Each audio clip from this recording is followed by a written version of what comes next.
Hey guys, welcome back to an interesting video on Wild Rift. So they're back with a Caitlyn updated complete guide. But of course, as usual, before we get into any of this, of course don't forget to check out Caitlyn's basic guide that I'll put up in the cards right now for her skills, leveling order, tips and tricks, as well as some combos.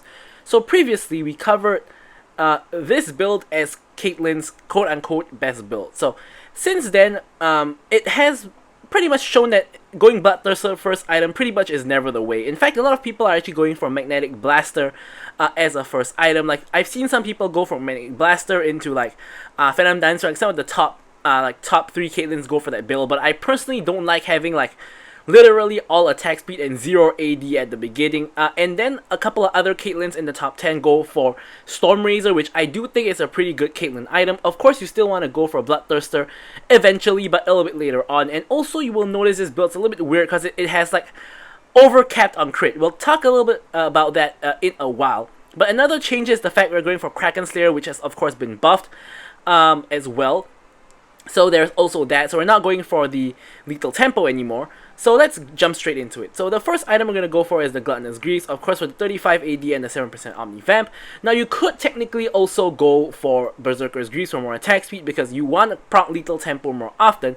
But I've experimented with both of them and I did try going for Stormraizer and then into Berserker's Greaves. But I overall just felt that getting the early spike of Gluttonous Greaves is better, so I did choose to go for that. So after that, you want to go for, of course, your Stormraizer, which I think Caitlyn is probably the only champ in the game now who wants to build like Stormraizer, because everybody else would either have Bloodthirster or they would want to have Shield Bow, whereas Caitlyn kind of does want Stormraizer because this makes her early game a lot stronger, doubles down on her early game power. Of course, it gives you the AD, the attack speed, as well as the crit, but the most significant part is the passive, where you're gonna deal extra magic damage and slow the enemy for half a second. Now this of course is gonna wombo combo together with your second item, Magnetic Blaster. So this is of course gonna give you the attack speed. So you do get attack speed from 20% attack speed from here and 35% attack speed from here, as well as some from your rune later on, which is why we don't really need Berserker's Greaves and why you don't really need lethal tempo. So over here, of course, you get the extra range as well as the static shift, the bouncing effect with the lightning, and this of course is another energized item, which means that it is going to combo together with this energized passive and of course apply this an AoE slow to everybody. So this is the classic double energized, or it used to be triple because static shift and rapid fire cannon used to be 2 separate items, but they've been combined into the blaster. So this is the 2 item energized item combo now, which pretty much no one else in the game actually goes for. Then you go into your Bloodthirster, which of course is a really powerful item, gives you a lot of AD, of course the physical vamp as well as the additional AD and attack speed when you're over half HP, which as Caitlyn should be majority of the time because you should be in the backline just attacking whoever you can. And then by this time, most of the time the enemy team would be pretty tanky or you need anti-heal. So generally your next item would be Maul Reminder. Now if there is a case where you're against a squishy team, you can actually just completely not build Maul Reminder at all and then go into Infinity Edge and of course go for some utility item as your last item.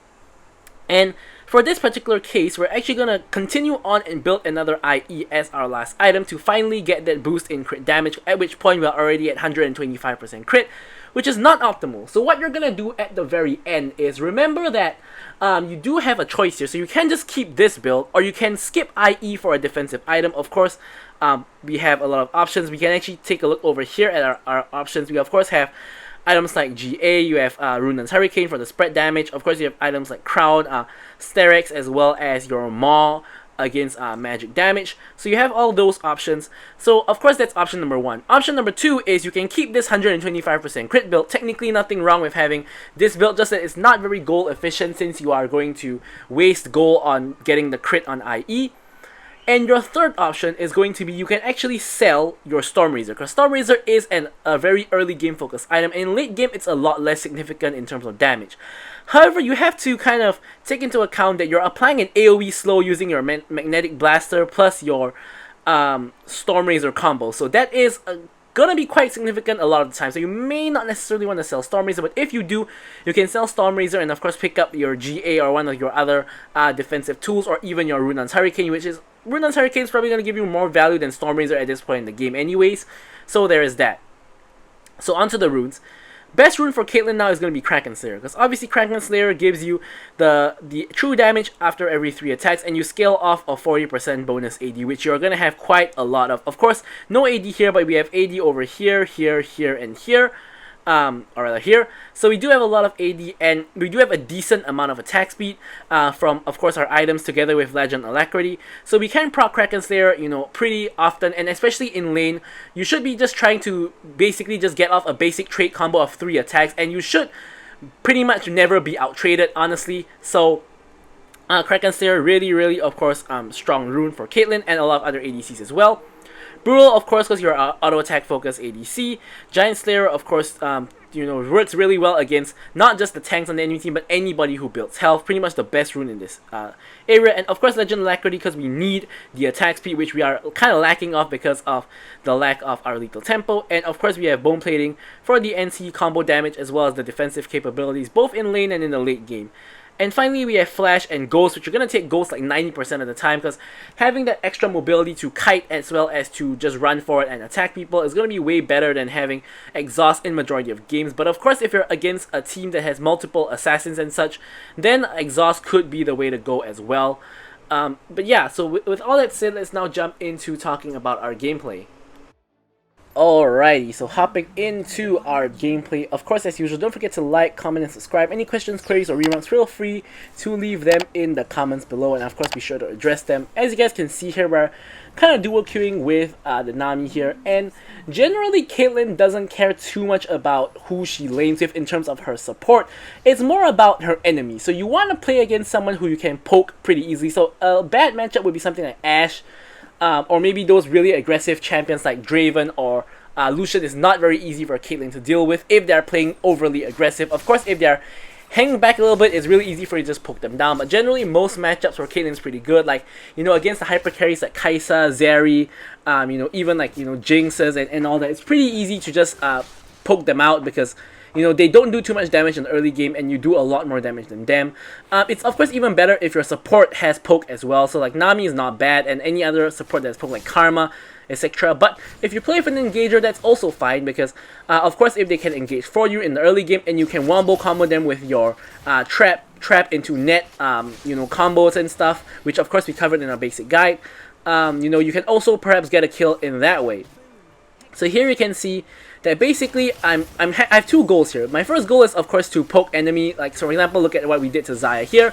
Free Q onto her and we are able to pick up the kill over there. Brand is actually doing a lot of damage, and if Nami did not heal me there, I would have died. Here Jarvan tries to come in, I'm able to flash away to safety, and we are able to pick up the kill and get out alive. So 2 goals of Caitlyn in lane. So goal number 1 of course is to get CS. Here we're trying to get the pick onto Brand. Unfortunately, because of the stun, we're not able to get off that last auto. If we didn't get hit by the stun, we would have actually killed him there. But yeah, so goal number 1, get CS. Goal number 2, poke enemies down as much as possible. You don't necessarily have to kill. Here, a really nice 90 caliber net to once again avoid the Jarvan's EQ combo and you know, pretty much just escape here.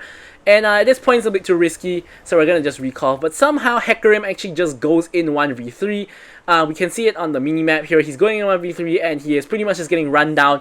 Gives Xayah a free kill, which of course is pretty bad for us because, you know, he's basically just feeding our counterpart. But of course these kind of things do happen, so out of our control. So pretty much by poking them and pretty much getting in auto attacks on them, you pretty much have 2 possibilities. Number 1 is, of course, if your jungler comes or if they make a mistake, you can easily pick up a kill onto them. Number 2, even if you can't pick up a kill onto them, at the very least, you know, when they're low, they'll be stuck under tower. They can't do much except farm, and you know, you're just gonna make their life a living hell. And also, if a fight kind of breaks out in the river, let's say between the 2 junglers, you can rotate there very easily, whereas if they rotate, they're either going to get there later and do nothing, or if they rotate, you can actually just kill them because they're already low. So that's kind of how Caitlyn really works. You want to play super aggressive in lane like what I'm doing here, but of course at the same time, not so aggressive to the point where you're putting yourself in danger. It's not like, you know, you're not a Draven. You don't just run at people and attack them. You want to walk up and auto attack 1 time, walk up, auto attack 1 time, because you want to basically use your range advantage, because you auto attack them and run away, they can't reach you, whereas if you stand there and auto attack, they can actually reach you, so that's not really what you are looking for. So here, of course, playing against a Brand is a pure damage support, so we're going to be taking a lot of damage in return as well. Thankfully though, we do have our Gluttonous Greaves completed, so we are going to be able to heal up just a little bit. Here, so here again we're getting the autos in. Of course, you know, we do want to try to proc Kraken Slayer as well if we can get in, you know, 3 autos. But of course, you don't want to get baited by Kraken Slayer and just walk up and auto them you know, and put yourself at risk of a bad trade or getting the stun. So in this matchup, like if I walk up and go for like 3 auto attacks, I might get comboed by Brand and get stunned, and then chain CC'd by Xayah and just die. So you know, you don't want to greed for Kraken Slayer procs. You just want to get them if you can, but if you can't, you know, then so be it. Just play, you know, just to auto them once here and once there. Overall, in team fights later on, your Kraken Slayer will proc very often anyways, so it's not a complete waste. But if you are playing against a very, very weak matchup, like let's say you have like a, it used to be Sona, but of course after Sona gets reworked, it's not really going to be the case anymore. But if let's say, you know, you're playing against a super weak lane, previously, like of course like a Sona, and like some super late game champion, like I don't know, like maybe Twitch or something, like you can't just walk up and just auto 3 times. They can't really do very much because they can't really trade back. But yeah, in most matchups, it's not really going to be the case. So most matchups, you can only really walk for it and auto them maybe once or twice before you have to back off, before you get your own self at risk of taking too much damage. Of course, that's going to lose you the trade and it's no longer worth. Here, Hecarim goes for a huge bait. Looks like he's about to run in. So Nami ults and Hecarim instead just goes for the minions. Pretty troll, but yeah. So here, now they're stuck under tower. They're scared of the Hecarim possibly being still in the area. So what we're doing now is we're just shoving them in and seeing if we can either get tower plates or maybe harass them under the tower. They are actually really, really low.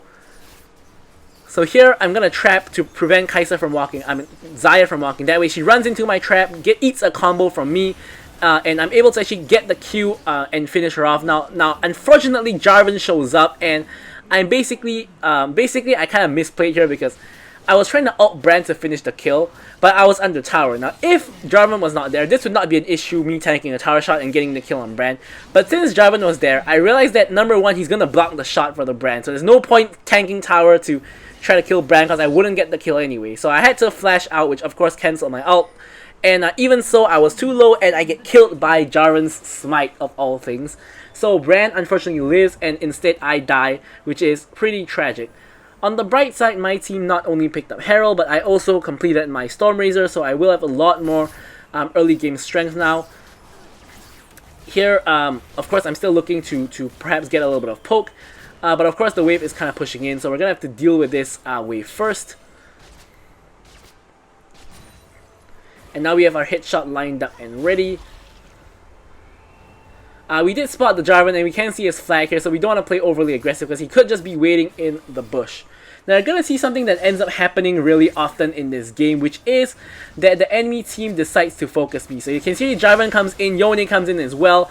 Nami gets a good 4-man ulti. I die but trade onto Jarvan. Nami dies as well, but she trades onto Xayah. So in the grand scheme of things, that was a really, really good outcome because we traded 2 for 2 when they did a 4-man dive, which basically means they botched the dive big time and essentially they traded even with us despite the fact they were outnumbering us for the 2. So this is not going to be the last time we're going to get 4-man dove, but this is one of kind of the quote-unquote counters of Caitlyn, where basically, even though Caitlyn is really strong early game power, if you ever are in a situation where like this you get shoved in and you get dove, there's really nothing much you can do. I mean, arguably, not many ADCs can really do anything about this, like getting dive. Maybe Xayah could you know, ult or something like that, but not many ADCs could really deal with this. And if you are shut down as a Caitlyn in the early game, like what they're trying to do here, you're gonna have a really bad time because you don't scale the best and you have a really weak mid game. So they had the right idea, but unfortunately for them, they kind of botched the execution. Alright, so anyways, here again we're going to deal with this minion wave that's pushing in, and of course at the same time we are healing off of the minions as well as Nami's heals, so it's pretty good. Here Brand just steps up and unfortunately for him, you know, does end up dying. So here Set comes in, you know, for like, the gank together with the Jarvan. So once again we're getting 4-man dove, considering that Brand was kind of technically part of it here. So fortunately, I'm able to free fire on the Set for a very long time, and I am able to eventually get the kill onto him. Here, Jarvan is flashing forward, but I'm able to actually kite him out. And here, I tried to sidestep Xayah Feathers. I still get hit by 1, and eventually the auto does kill me, but Jarvan and Xayah have put themselves in such a bad position that they pretty much all die. So overall, in the grand scheme of things, we traded this time 2 for 4. Or 2 for 3, I think.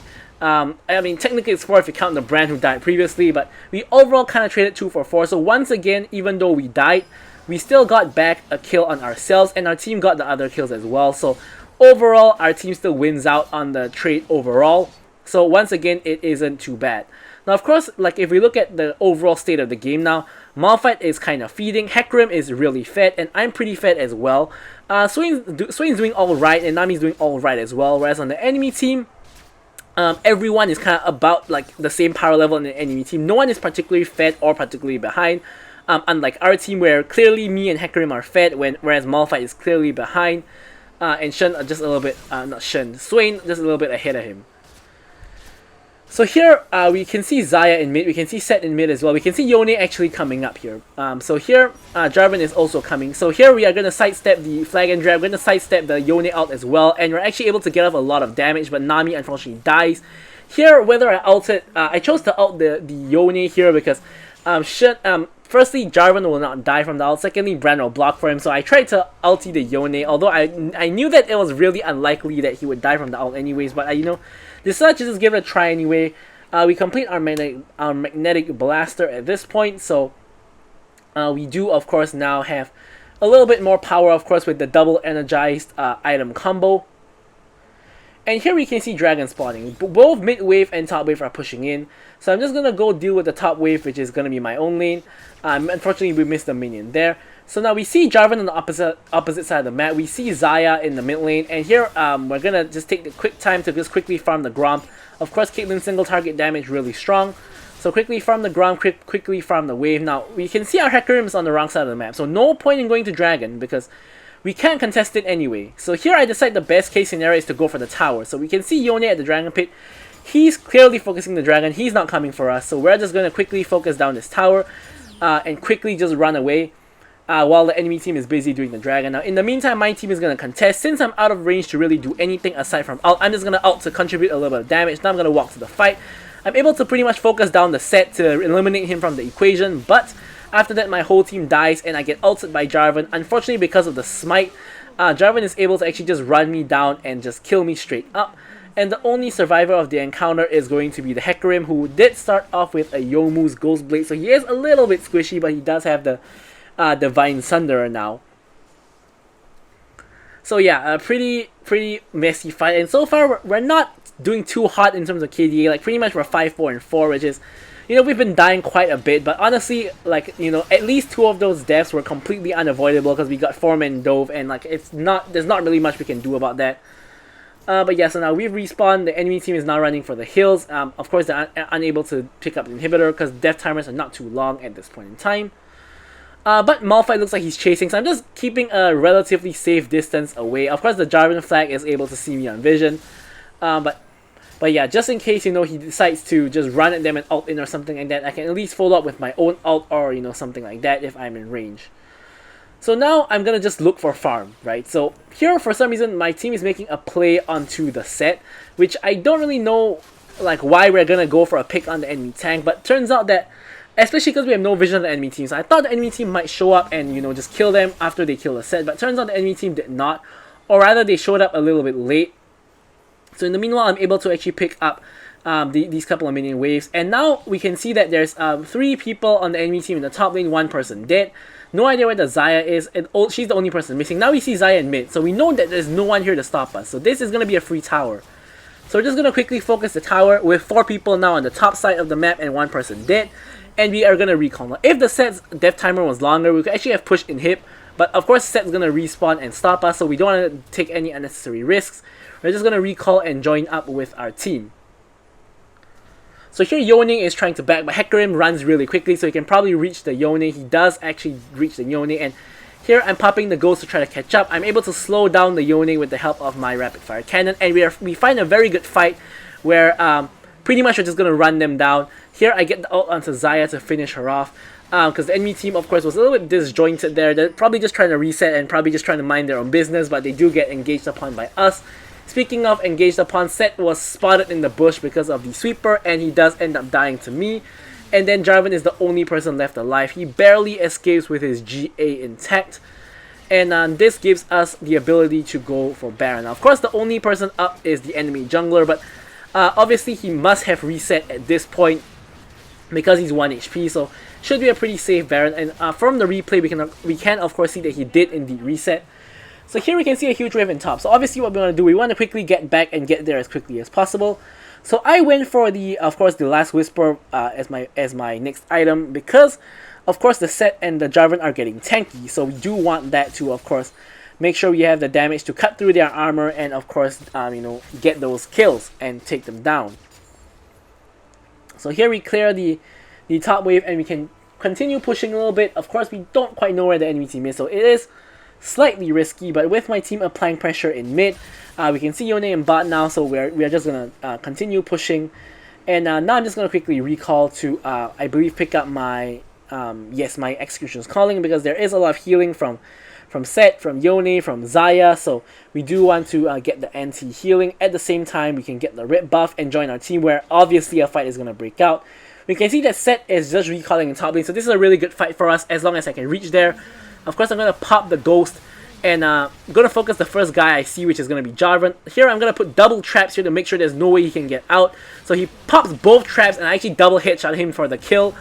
And here, Sett is going in next. Here, I'm going to flash forward to headshot the Brand, who is the main damage threat. Sett, of course, is still a damage threat, but does a lot less damage. So now I'm going to just push in the wave with the Baron, and honestly we might be able to end on this push because we have Baron, not quite sure, but Xayah is the only person left alive, and we're gonna quickly disintegrate this wave and go for this top tower. So I don't think we're gonna actually end here because it's just me and Swain. Everyone else is dead, unless we randomly kill the Xayah if she makes a mistake. Otherwise, pretty much impossible. So here the next dragon is up, and the enemy team has double dragon, so just simply to deny them Infernal Soul just because we can, we're gonna just quickly focus this dragon and just quickly pick it up. So Yone tries to hop into the pit, runs into my trap, and just gets deleted. Just like that. And here Jarvan tries to come in, but Hecarim gets the smite, so Jarvan ends up trapping himself in his ultimate and we get the kill. Then we're gonna just continue to auto attack down the next target over the wall, which is the Brand, and we get the triple kill onto him. Now at this point only Sett's left alive, so my team can actually end the game. Now honestly I wasn't thinking about ending the game here, which is not good. So what I was trying to do here is I was trying to just clear the wave and back to buy items, so I have 4k gold at this point in time. And then I realized that my team is actually going to end. So to just pad the stats a little bit, I'm instead just farming minions to get more gold and to just get more like CS numbers, because my team is going to end the game anyways. So as I said, a little bit more tower damage too, but here you can see my team basically just ends the game and we do get the dub. So anyways guys, thank you guys so much for watching the video. I'm going to leave you guys with the stats as usual, and goodbye.